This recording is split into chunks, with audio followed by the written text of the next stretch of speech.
아멘. 네, 좋으신 우리 주님의 은총과 평강이 오늘 예배에 나온 여러분 모두 함께 하시기를 바랍니다. 시에라 산맥에 눈이 드디어 내렸습니다.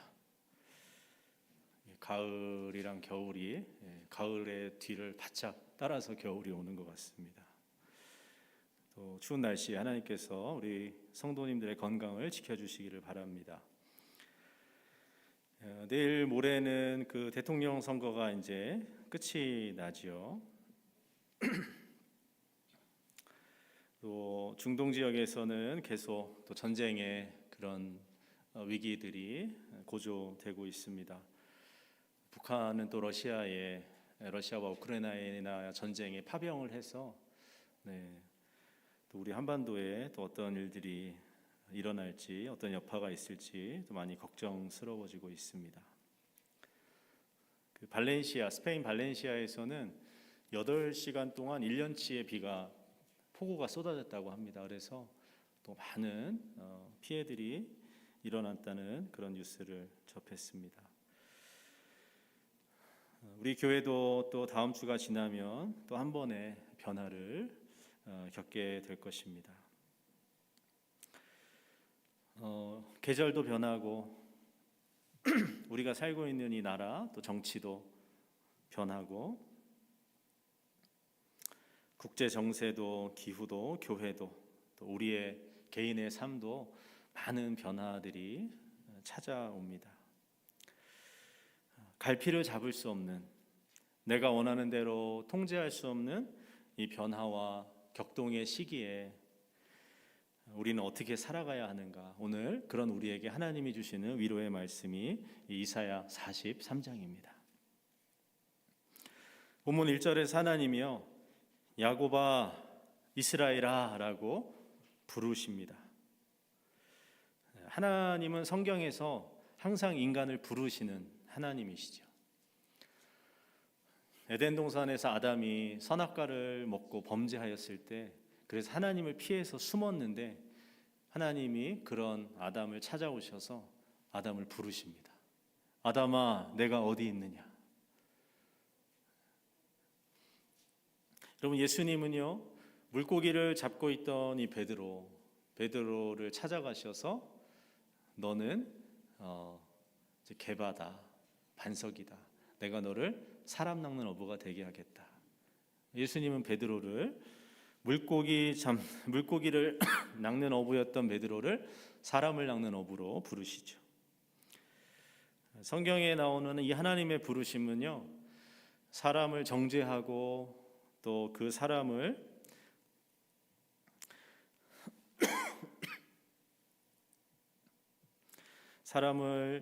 정죄하고 그 사람을 징벌하기 위해서가 아니라 용서하시고 사랑하시기 위해서 하나님은 항상 인간을 부르십니다. 오늘 하나님이 야곱의 이름을 부르고 계십니다. 야곱아, 이스라엘아. 여러분, 야곱은 어떤 사람이죠? 우리가 잘 아는 대로 이 아브라함의 손자입니다. 아브라함은 이스라엘 민족의 조상이지만 이 야곱의 아들 12아들들을 통해서 이스라엘 민족의 12지파가 생겨서 이스라엘 민족의 기초를 놓은 것은 야곱입니다. 야곱과 관련된 유명한 사건이 있죠. 그것은 바로 팥죽 한 그릇에 형을 속여가지고 장자권을 이렇게 탈취한 그런 사건입니다. 그 일로 인해서 야곱은요 가족들과 생이별을 하고요 먼 이국 땅에서 갖은 고생을 겪어야 했습니다. 그러나 하나님의 도우심과 복주심으로 현지인들의 시기와 질투 또 삼촌의 사기 행각에도 불구하고 야곱은 살아남았고요 남부럽지 않은 삶을 일구게 되었습니다. 이 야곱이 고향으로 돌아오는 길에서 하나님을 만나서 씨름하는 사건이 한번 있습니다. 그 옛날에 팥죽 사건으로 인해서 여전히 형의 보복이 두려운 야곱은요 하나님의 천사를 붙잡고 자기의 생명과 안전을 보장해 줄 것을 약속받기까지 천사와 씨름을 합니다. 그리고 그 씨름에서 이기게 되죠. 이 씨름에서 승리한 야곱에게 하나님이 주신 새 이름이 이스라엘입니다. 오늘 하나님은 야곱아라고 부르시고 이스라엘아라고 부르시는 것인데, 이 부름은 무엇을 의미하는 것이냐면, 여러분, 야곱이라고 부르실 때는 야곱의 과거를 얘기하는 겁니다. 이스라엘이라고 부르실 때는 현재를 가리키는 것이죠. 오늘 말씀에서 야곱아 너를 창조하신 여호와께서 말씀하시느니라, 이스라엘아 너를 지으신 이가 말씀하시느니라, 이 말씀은요, 우리의 과거와 현재를 하나님께서 전부 섭리하고 계시고 이끌고 계시다는 것, 하나님이 우리의 삶의 과거와 현재를 다 알고 계신다는 것, 그래서 우리의 모든 삶은 하나님의 손 아래에 있다는 것을 의미하는 것이죠. 나의 인생을 지켜보고 계시는 하나님, 내 인생을 간섭하시고 인도하고 계시는 하나님께서 오늘 뭐라고 말씀하시냐면, 내가 너를 지명하여 불렀나니 너는 내 것이다, 이렇게 말씀하십니다. 여러분, 지명했다는 것, 이것은 딱 찍어서 얘기했다는 겁니다. 제가 아들이 유치원 다닐 때 이제 생일 선물을 사주려고, 그때 아들이 레고를 되게 좋아했어요. 레고. 그래가지고 생일 선물을 사주려고 마트를 갔거든요. 그래서 뭐 원하는 걸 다 사줄 수는 없으니까 딱 하나만 골라라. 네가 제일 갖고 싶은 거 하나만 골라라. 그리고 이제 그 마트에 들어가서 장난감 섹션에 이제 딱 갔는데, 이제 그때부터 이 아이가 이제 어쩔 줄을 모르는 거예요. 뭘 골라야 되나? 아빠가 딱 하나만 사준다는데 말은 하지 않고 있는데 애 뒤통수에서 막 다 보여요. 얼마나 이 내적 갈등이 심한지. 요거 집었다가 놨다가 다른 거 집었다가 놨다가, 그러다 마침내 하나를 이제 딱 고르는 거죠. 내가 정말 원하는 거, 내가 정말 갖고 싶은 거, 내가 정말 대가를 치를 수 있는 거 하나 이렇게 탁 찍는 겁니다. 여러분, 그게 지명이에요. 신중에 신중을 기해서 하나님이 우리를 지명하여 부르셨다는 거예요. 너는 내 것이다. 하나님께서 야곱아, 이스라엘아, 김호경 목사야, 또 우리 이 이름을 하나님이 한 사람 한 사람을 부르시면서 내가 너를 지명했다, 너는 내 것이다, 하나님 말씀하시는 겁니다. 여러분, 내 것이다 라는 이 하나님의 말씀이 저는 오늘 어떻게 들리냐면, 너는 내가 책임지겠다 라고 들려요. 인간은 어떻게 태어난 존재냐면, 하나님이 흙으로, 하나님이 먼지로 이렇게 인간을 빚으시고 그 코에 생기를, 숨을, 하나님의 숨, 이 하나님의 숨을 불어넣으셔서 생명이 됐다, 살아있는 존재가 됐다고 창세기가 기록하고 있죠. 그래서 우리는 하나님이 불어넣어 주신 숨을 받아서 살아가는 존재이기 때문에, 하나님이 이 숨을 딱 거둬가시면 어떻게 되냐면 이 생명이 끝나는 거예요. 그래서 우리는 하나님께 다 빚지고 있는 사람들이에요. 하나님의 숨을,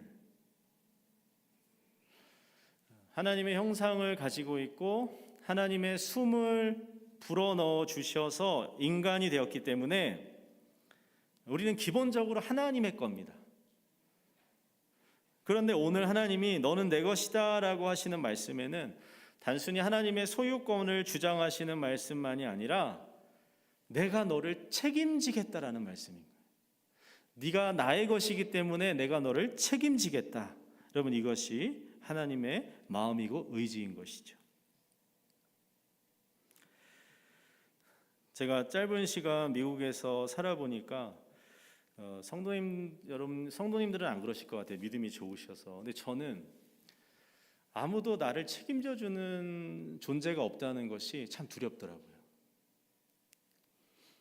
부모 형제도 없고 친구도 없고 돈도 없고 그러니까 어떤 사고가 나거나 문제가 생기면 아무도 나를 도와줄 사람이 없다. 나를 책임져 줄 사람이 없다. 이제 또 가장이니까 아마 그런 부담감이 더 컸던 것 같아요. 제가 은찬이 제 아들한테 제일 많이 했던 말 중에 하나는 너 다치면 안 된다. 너 다치면 바로 한국 가야 된다. 항상 이제 아들을 조심시키느라고 그런 말을 했던 것 같습니다. 여러분, 보통 우리가 어려서는요, 부모가 나를 책임져 주죠. 특별한 어려운 상황에서 이제 그렇지 않을 수도 있지만, 여러분, 부모가 보통 자식을 책임져 줍니다.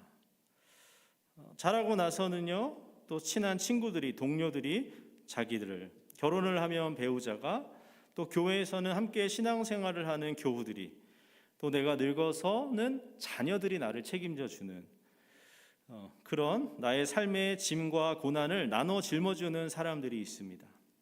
그런데 사람은 우리가 의지하고 신뢰할 만한 존재가 못 된다는 거예요. 왜 그러냐면, 여러분, 인간의 특성을 한번 생각해 보세요. 달면 삼키고 쓰면 뱉어버리는 것이 인간이죠. 변덕이 죽을 듯합니다. 자기에게 비난이나 책임이 오면 면피하려고 거짓말도 서슴지 않고 사실도 조작하는 것이 인간이기 때문에 그렇습니다. 사람은요, 절대 우리를 책임져 주지 못해요. 돈도, 사랑도, 우정도, 명예도 아침 이슬과 같다라는 것이 성경의 말씀이죠. 그런데 하나님은 다릅니다. 하나님은 우리를 확실하게 책임져 주실 수 있는 분입니다. 그분의 전능함과 그분의 사랑, 신실함과 인자는요, 끝이 없습니다. 그 하나님께서 오늘 우리에게 말씀하시는 거예요. 너는 내 것이다. 나는 너를 책임질 거야. 하나님이 우리를 어떻게 책임지시겠다고 말씀하시냐면, 구체적으로 그 다음에 내용이 나오는데요, 물과 불 사이를 지날 때 우리를 지켜주시겠다고 하나님이 약속을 하십니다. 제가 예전에 부산에서 유람선을 한번 탔는데, 그 56도 돌아서는 이 연락선, 그 노래 아시나요? 그 배를 타고 이렇게 그 섬을 가는데 바다를 봤어요. 바다가 얼마나 시퍼렇고 막 새카만지 끝이 당연히 보이지가 않죠. 너무 무섭더라고요. 제가 중학생 때 한번 물에 빠져 죽을 뻔한 적이 있어요. 그 물에 가라앉을 때에 그 기억이 지금도 생생한데, 숨을 쉴 수가 없죠. 숨이 막히고 나를 이렇게 끌어내리는, 그 바닥으로 깊이 끌어내리는 그 경험이 지금도 여전히 기억이 납니다. 참 공포스러운 경험이었어요. 여러분, 불에 데워 보신 적 있으세요? 요리하다가라든가 아니면 뭐 집다가라든가 불에 데이면 화상을 입죠. 굉장히 아파요. 화끈거리고 쓰리고. 고대나 중세 사회에 여러분, 화형이라는 게 있어요. 사람을 불에 태워 죽이는 건데 이게 굉장히 잔인하대요. 왜냐하면 다른 교수형 이런 거는 그냥 바로 죽는데, 화형 같은 경우는 숨이 끊어지기까지 그 화상의 고통이 계속 진행이 된대요. 굉장히 잔인한 방법이 불에 태워 죽이는 거거든요. 물이나 불이나 여러분, 우리 인생에도 이런 일들과 사건들이 많이 일어납니다. 나의 삶에 목을 조여오는 일들, 도저히 앞이 보이지 않는 깜깜한 순간들, 나의 몸과 마음을 쑤시고 쓰라리게 만드는 그런 사건들, 그런 사람들이 물과 불인 거죠. 그런데 이 물과 불과 같은 시간, 물과 불과 같은 사람들, 물과 불과 같은 이 상황들을 지나갈 때에 하나님 뭐라고 하시냐면, 너는 내 것이기 때문에 내가 너를 지키겠다, 너를 도와주겠다라고 하나님 약속하시는 겁니다. 이 하나님은 거기서 그치지 않고 한 걸음 더 나아가셔요. 더 나아가셔서 뭐라고 하시냐면, 내가 어떤 대가를 지불하고서라도 너를 찾아오겠다, 너를 회복하겠다. 하나님이 이렇게 말씀하십니다. 애굽을 너의 속량물로 구스와 스바를 너를 대신하여 줄 것이다. 하나님이 이렇게 말씀하시는 거예요. 여러분, 이사야가 활동하던 이 시절에 이스라엘은요, 뭐 지금도 그렇지만 굉장히 작은 나라, 힘이 없는 나라예요. 반면에 애굽이라든가 구스와 스바는 지금의 예멘 지역에 있었던 나라거든요. 근데 이 나라들은요, 당시 이 팔레스타인 지역을 지배하던 패권을 다투고 있었던 강대국들, 초강대국들이었어요. 그런데 하나님 뭐라고 말씀하시냐면, 내가 이런 애굽이나 구스나 스바를 너를 위해서 속량물로 내주고 바꾸겠다는 거예요. 그러니까 이스라엘을 회복하시고 되찾아오시기 위해서 하나님은 이스라엘보다 훨씬 크고 강한 이 나라들을 대신 값을 지불하시겠다는 거예요. 대신 사용하시겠다는 거죠. 이스라엘을 얼마나 하나님이 아끼시고 사랑하시는지, 아무리 비싸고 좋은 것일지라도 하나님은 이스라엘을 위해서 남김없이 내어놓으시겠다고 하시는 겁니다. 한국에 이제 유기견들, 버려지는 강아지나 이렇게 학대받는 강아지들이 많이 있어서 그런 강아지들을 이렇게 구출하고 또 치료하는 또 그런 일을 주업으로 하는 사람들이 있습니다. 제가 이렇게 SNS에서 본 어떤 사람은요, 강아지들 가운데서 늙고 병들고 장애가 있는 강아지만 가서 구출해 와요. 왜냐하면은 한국 사람들이 이제 품종견이라 그래서, 한국 사람들은 이게 뭐 똥개, 뭐 작종, 뭐 이런 강아지들보다 뭐 이렇게 딱 정해진 어떤 품종견이 있잖아요. 푸들, 뭐 셰퍼드, 뭐 이런 식으로 이런 강아지들을 선호하거든요. 그러니까 강아지를 이렇게 판매하는 곳에서 안 팔리는 강아지들은 어떤 강아지겠어요? 뭐가 섞였거나 병이 있거나 아니면 늙었거나 이러면 아무도 안 사가는 거예요. 그런 개들이 방치되다가 뭐 죽기도 하고 그러는데, 그런 개들을 가서 구출해 오는 거예요. 다만 1년이라도 내가 해주는 좋은 밥 먹으면서 따뜻한 곳에서 편하게 살다가 가라고. 어떤 사람한테는요, 여러분, 이 일은요 도저히 이해가 안 되죠. 돈 들이고 시간 들여가지고 그 비싼 병원비 다 지불해 가면서 제일 쓸모없고 하찮은 강아지를 구해오는 거예요. 오늘 하나님이 이스라엘을 향하여 하시는 그 말씀이 마치 그것과 같아요. 내가 애굽과 구스와 스바를 대신 내어주고 너랑 바꾸겠다. 이 이해할 수 없는 하나님의 사랑이 오늘 우리에게도 찾아왔죠. 하나님은 2000년 전에 예수 그리스도를 이 땅에 보내셔서 우리를 대신해 자기 아들을 희생 제물로 내어주시고 그 값으로 우리를 구원하셨습니다. 나 같은 죄인을 위해서 욕심과 이기심과 상처투성인 나를 용서하시고 의롭게 하시고 다시 회복시키시려고 하나님은요 상상할 수 없는 값을 십자가에서 지불하셨습니다. 그 하나님께서 오늘 말씀하시는 겁니다. 너는 내 것이다. 하나님 사랑하시는 우리 리노영락교회 성도 여러분, 하나님께서 오늘 우리 한 사람에게 말씀하시는 겁니다. 너는 내 것이다. 나의 과거와 현재와 미래를 아시고 보시고 계신 하나님께서 우리에게 그렇게 말씀하시는 거예요. 너는 내 것이다. 나는 너의 인생을 물 가운데서 불 가운데서 지킬 것이다. 나는 너를 도울 것이다. 너는 내 것이다. 나를 구원하시기 위해 예수 그리스도를 아끼지 않고 내어주신 하나님께서 오늘 우리에게 말씀하시는 겁니다. 너는 내 것이다. 이 하나님의 사랑이 우리의 삶과 가정에, 우리 교회에 함께 하시기를 주님의 이름으로 축원합니다. 기도하겠습니다.